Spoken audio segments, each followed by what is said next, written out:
We finally...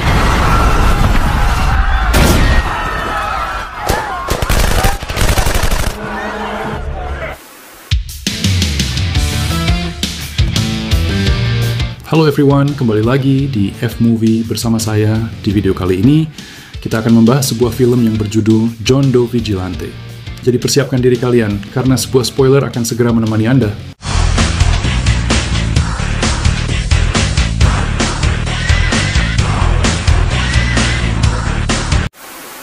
Diceritakan, Ken Rutherford, seorang reporter TV lokal, menyelidiki kasus pengkoidan misterius yang dijuluki John Doe, yang dikenal sering mengeksekusi pejabat korup dan bangsawan licik. Aksi-aksinya menjadi perbincangan luas di media, meski identitasnya tetap tidak diketahui. Saat itu, John Doe tiba di rumah Patrick Xavier Edward, seorang pria terkemuka terkenal yang diam-diam ternyata adalah seorang predator seksual. Setelah menyelamatkan gadis muda bernama Sally, John Doe menyeret Xavier ke sebuah ruangan penuh bukti kejahatannya, lalu memberinya pelajaran dengan linggis sebelum mengirim bukti ke stasiun televisi. Sally, don't be scared.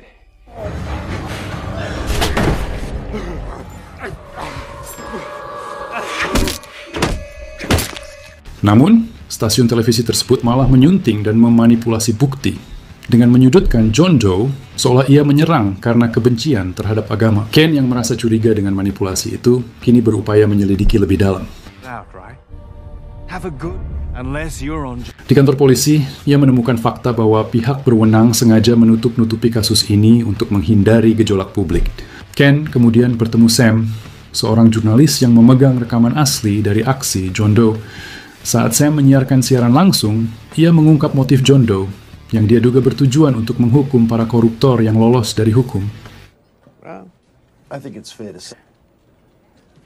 John Doe yang tetap teguh pada misinya, menyatakan untuk menjatuhkan hukuman yang sesuai dengan beratnya kejahatan tiap targetnya, yang dia lakukan semua demi keadilan yang tidak diberikan sistem. John Doe yang dianggap sosok misterius yang menargetkan pelaku kejahatan berpengaruh yang lolos dari hukum, kini ia bertekad menyiksa dan menghabisi mereka dengan metode brutal, seperti birokrat korup yang dia borgol dan ditusuk dengan begitu ekstrim, predator seksual yang dia koitkan dengan kejam, dan pelaku kekerasan yang dia jadikan seperti binatang.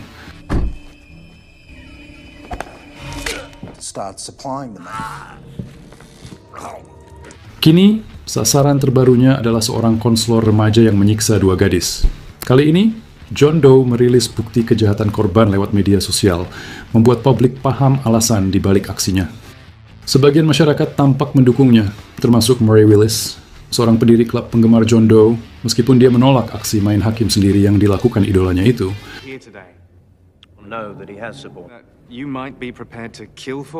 Tak lama, Kate Johnson, korban KDRT, datang ke layanan sosial. Ia tetap mencintai suaminya dan hanya meminta bantuan keuangan. Namun suaminya malah kembali menyerang hingga ia pingsan. John Doe pun turun tangan dan menghabisi si suami tersebut.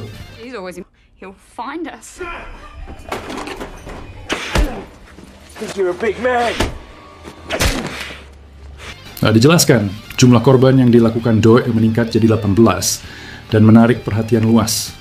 Sementara itu, kasus pemukulan di klub malam oleh dua remaja yang berakhir kematian korban justru berakhir dengan pembebasan pelaku yang tak lain adalah anak dari pemilik klub.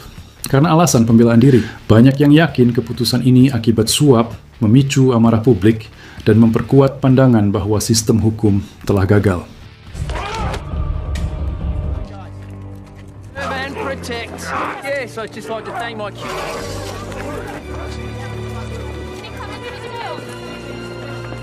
Beberapa hari kemudian, John Doe mengeksekusi salah satu pelaku muda dengan plester berisi sianida yang menyebabkan kematian menyakitkan. Aksi ini nyaris melampaui batas, tapi polisi tak mampu mengidentifikasi John Doe karena kamera gagal menangkap wajahnya.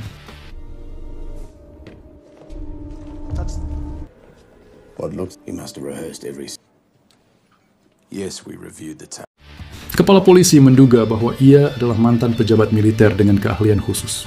Nah, sekarang, jumlah korban dan pendukung John Doe terus meningkat. Sementara itu, Murray tetap menentang sistem hukum yang cacat dan memulai petisi agar hukuman bagi pelaku kejahatan berat diperberat.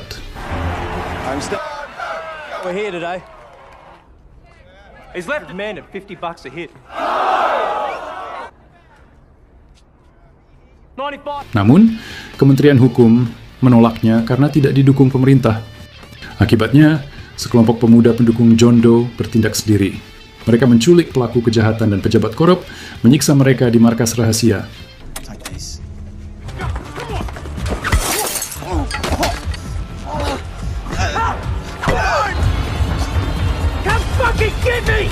Aksi mereka mendapat sorotan media dan menimbulkan spekulasi bahwa Murray terlibat. Murray membantah keras sambil berdalih tetap menolak keadilan main hakim sendiri. Jurnalis bernama Sam juga dicurigai karena tidak meliput aksi kelompok tersebut.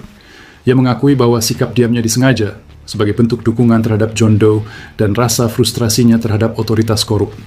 Secara mengejutkan, John Doe muncul di siaran televisi, mengeksekusi seorang pria miskin bernama Adam yang dituduh sebagai predator.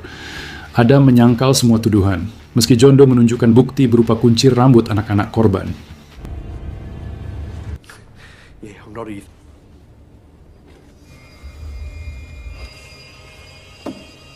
Meskipun dalam kondisi terdesak, Adam tampak tetap mengklaim bahwa ia tidak bersalah.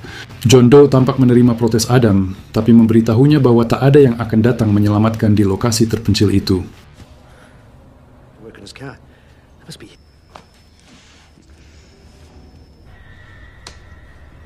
Ia lalu membuka kedoknya, memperlihatkan wajahnya. Adam berteriak ketakutan saat mengenalinya. Ternyata, John Doe adalah ayah dari salah satu gadis yang menjadi korbannya.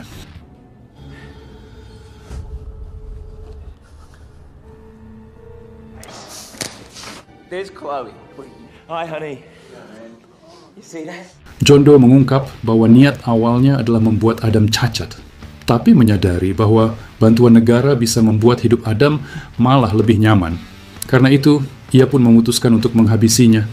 Meski lelah menjadi hakim dan algojo, John Doe memberi Adam satu kesempatan terakhir untuk mengaku sambil menodongkan pistol. Namun Adam malah mengaku menikmati kejahatannya dan tak pernah menyesal. Hal ini pun tentu saja memicu kemarahan John Doe yang lalu mengeksekusinya hingga koit. Sebelum siaran berakhir, John Doe mengungkapkan lokasinya agar pihak berwenang bisa menangkapnya. I'm so sweet. Oh my God. Singkatnya, setelah ditangkap, terungkap bahwa John Doe adalah mantan pejabat tinggi militer yang bekerja di lembaga layanan sosial, tempat ia mendapat laporan dari para korban.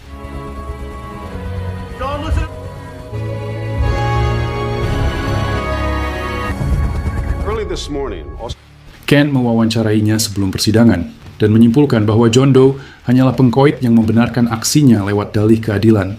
Hal ini membuat John Doe marah dan menyerukan rakyat untuk melawan ketidakadilan. Right, John? You took pleasure in it. There are so many of them. Roaming the streets. Ia lalu berpura-pura mencoba bundir, hanya untuk mendekati Ken dan menghabisinya, karena Ken ternyata adalah predator yang memangsa anak laki-laki. Before they kill. This is why. Beberapa hari kemudian, persidangan John Doe digelar dan menarik perhatian publik. Namun, sebelum vonis dibacakan, para pendukungnya meledakkan bom di sekitar gedung pengadilan hingga menciptakan kekacauan.